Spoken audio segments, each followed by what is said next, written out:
3 weeks before her younger brother's luxury wedding, Olivia Bennet received an email that didn't contain an invitation. It contained 5 demands: transfer thousands of dollars, give up the family heirloom their grandmother had left only to her, erase an unpaid debt worth nearly 6 figures, sign legal papers she had never seen before, then stand at the wedding, smile for the cameras, and publicly apologize for being the jealous sister. Her parents didn't defend her. Instead, they urged her to stop being difficult. So Olivia made a decision no one expected. She skipped the wedding, boarded a plane to Bali, and sent one elegant walnut box to arrive during the reception. Her brother believed it held the money he had demanded. Instead, the first document inside exposed a secret that shattered his marriage before the wedding cake was even cut. And by the end of that night, the family's golden son had lost far more than his reputation. Sometimes the most devastating revenge isn't loud. It's simply the truth arriving at exactly the right moment.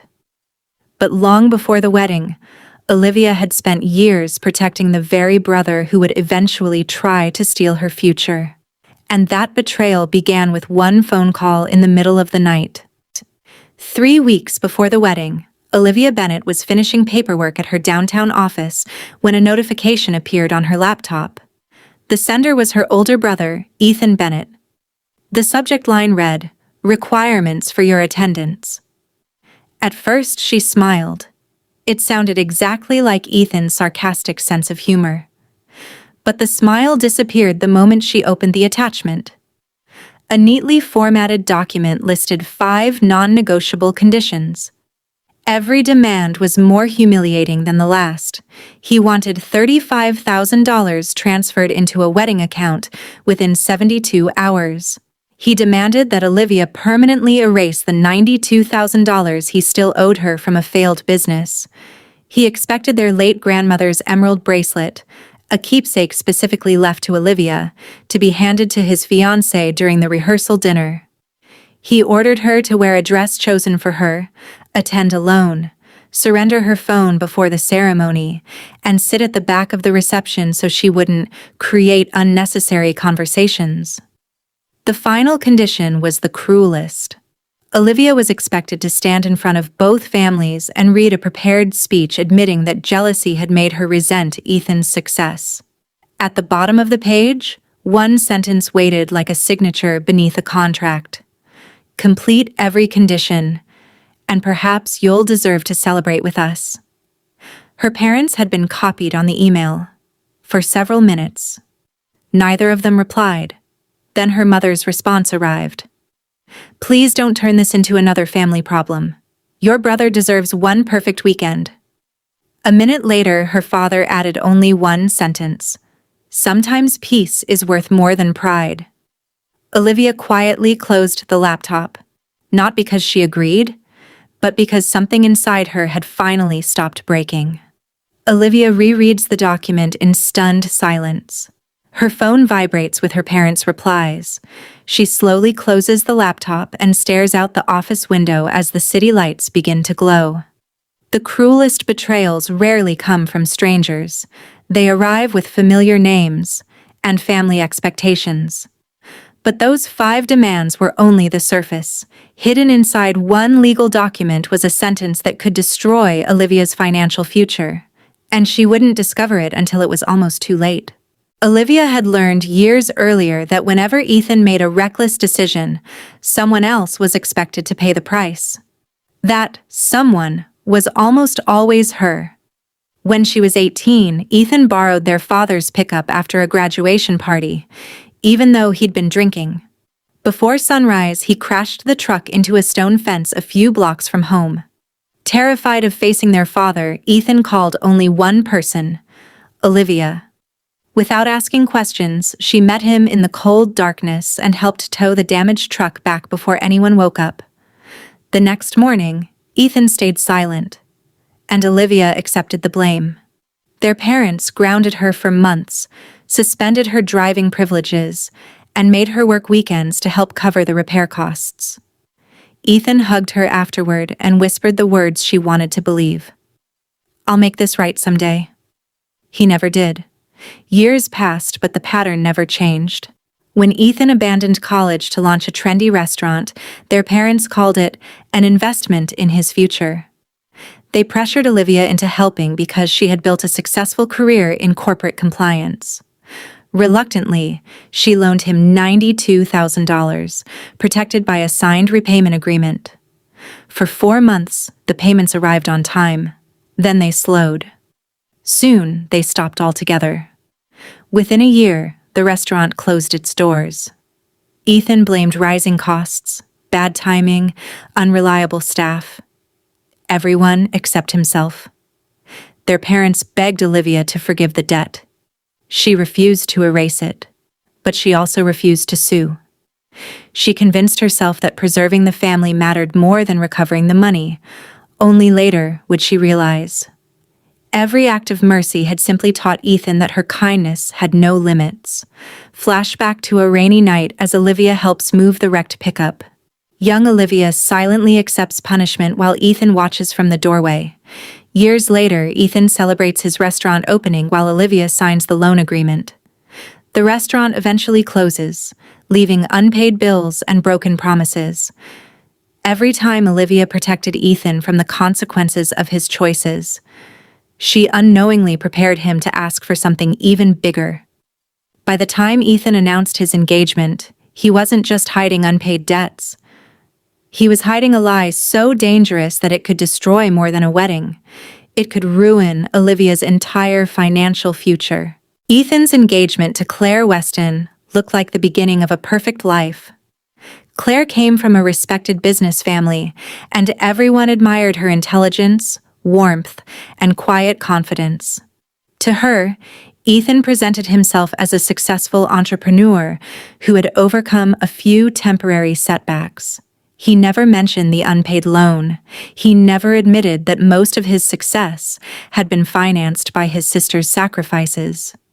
As the wedding plans grew more extravagant, Ethan became increasingly confident.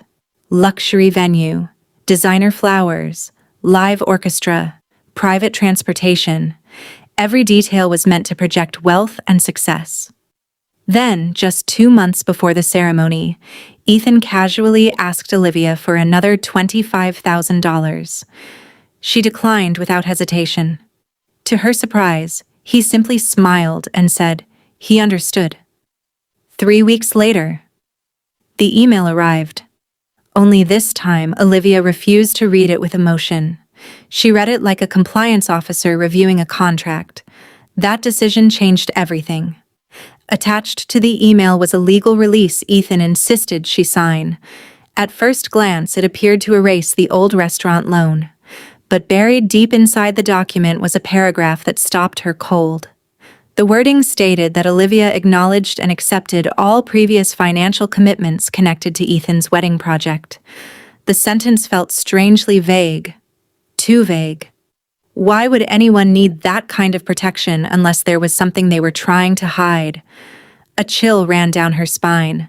For the first time, she wasn't thinking about the wedding. She was thinking about fraud.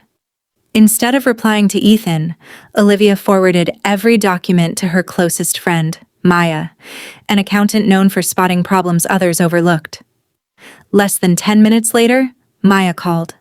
She didn't ask about the wedding. She asked only one question. When was the last time you checked your credit report? Olivia froze. She couldn't remember. And that simple question was about to uncover a nightmare far worse than 5 humiliating wedding demands. Ethan and Claire tour an elegant wedding venue while photographers capture perfect moments. Olivia studies the legal document at her dining table, highlighting suspicious clauses. She forwards the files to Maya. Maya calls immediately, her expression serious as Olivia's confidence begins to crack. Sometimes the most dangerous lies aren't spoken aloud. They're hidden in the fine print. Within the next hour, Olivia would discover a financial record she had never seen before. One that suggested someone had been using her name for months without her knowledge. Olivia couldn't ignore Maya's warning. That same evening, she logged into her credit accounts, expecting everything to look normal. For a few moments it did. Then one unfamiliar business inquiry caught her attention. It had been filed 6 months earlier under a company called Riverstone Event Holdings. Olivia frowned. She had never heard of the company.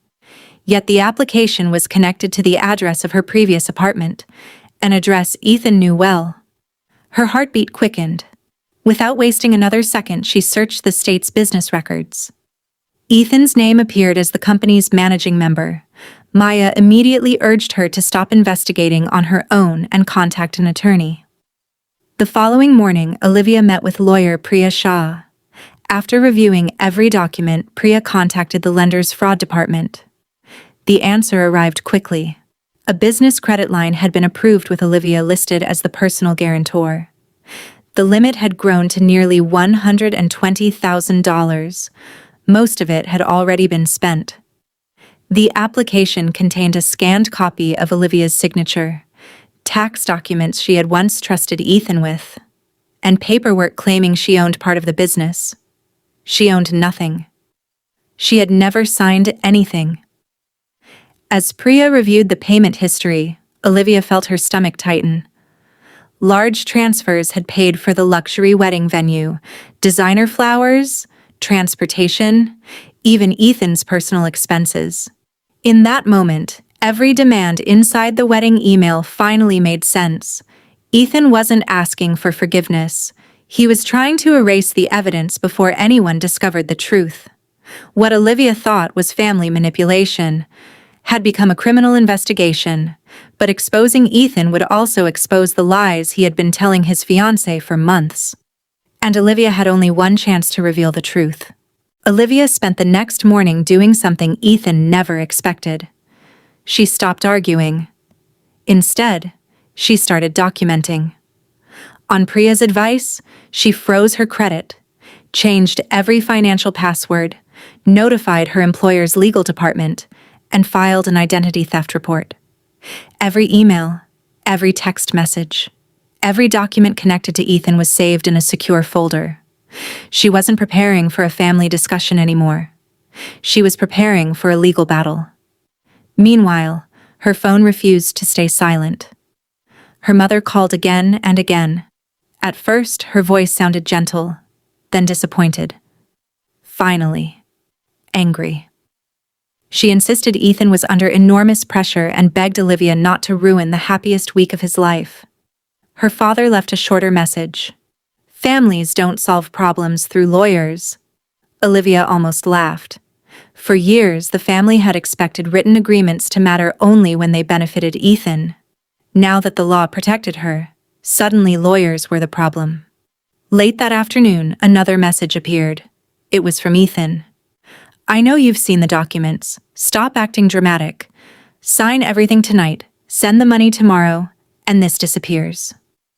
Olivia read it twice.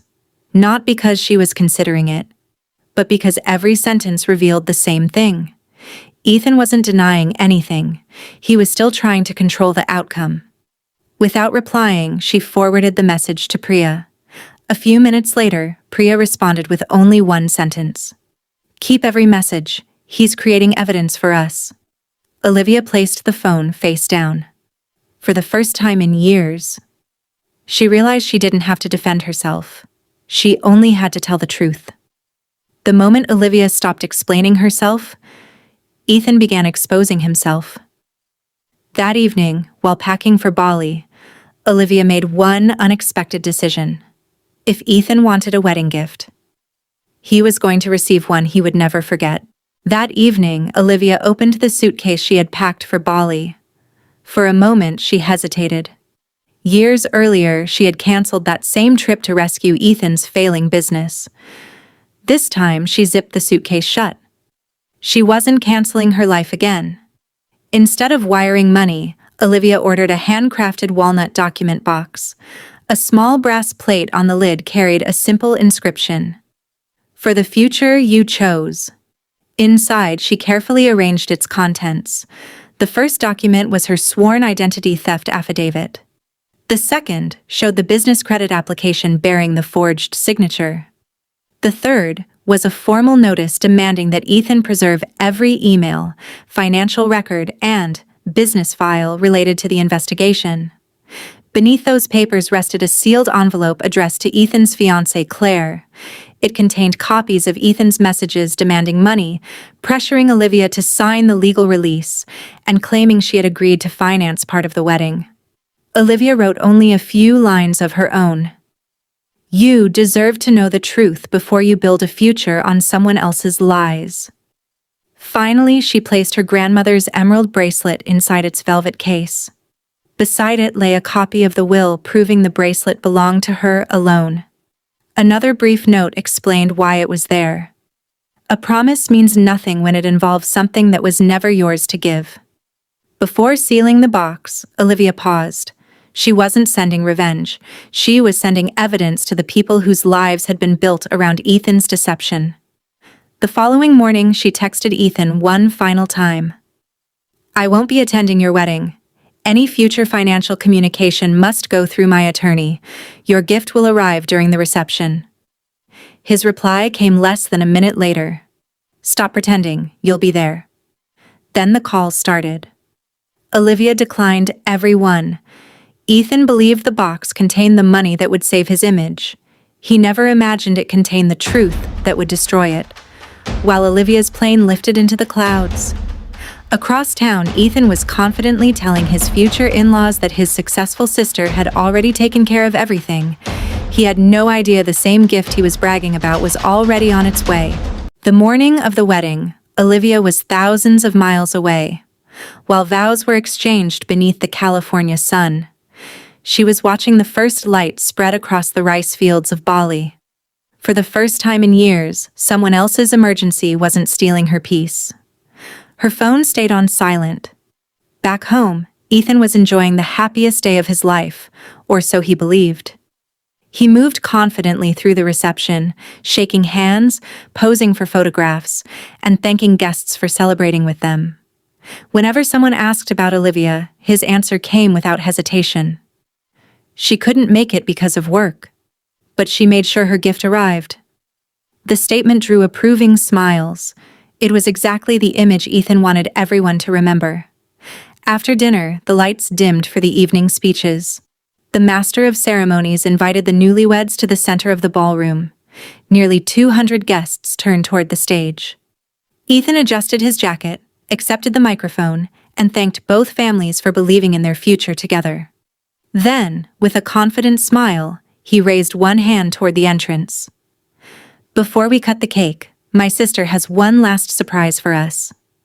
Almost on cue, the ballroom doors opened. A uniformed courier stepped inside carrying a polished walnut document box. The brass plate caught the glow of the chandeliers. "For the future you chose." A photographer quickly moved closer. Several guests lifted their phones. Claire smiled with quiet curiosity. Ethan chuckled as the box was placed on the gift table. He glanced toward Claire and gave her a confident nod, as if saying, "See? I told you everything would work out." One of his groomsmen laughed and called out, "Looks like your sister finally came through." Ethan grinned. "I never doubted she would." He ran his hand across the polished lid for a brief moment before releasing the brass latch. Slowly, he lifted it open. Inside rested a black document folder. His smile flickered. Perhaps the check had been tucked inside. Still confident, he opened the folder. The first page contained only a single sentence. "Before today ends, everyone in this room deserves to know who they are celebrating." The smile disappeared from Ethan's face. Claire looked at him, puzzled. Then her eyes drifted toward a sealed envelope resting beneath the folder. One with her name written across the front. Without saying a word, she reached for it. For the first time that entire day, Ethan looked less like a groom, and more like a man who suddenly realized his secrets had arrived before he could hide them. Ethan reached for the envelope, but Claire picked it up first. What she read over the next few minutes would end the celebration long before the wedding ever had a chance to begin. Claire carefully broke the seal. The ballroom remained filled with quiet smiles. Guests assumed they were about to witness an emotional wedding surprise. Ethan noticed the envelope in her hands and reached for it with an uneasy smile. "Let me explain it first." Claire gently moved it out of his reach. "I'd rather read it myself." She unfolded the first page. At first, her expression barely changed. Then her eyes slowed across the next paragraph. The smile faded. A faint crease formed across her forehead. She turned another page. Copies of Ethan's messages. Requests for $35,000.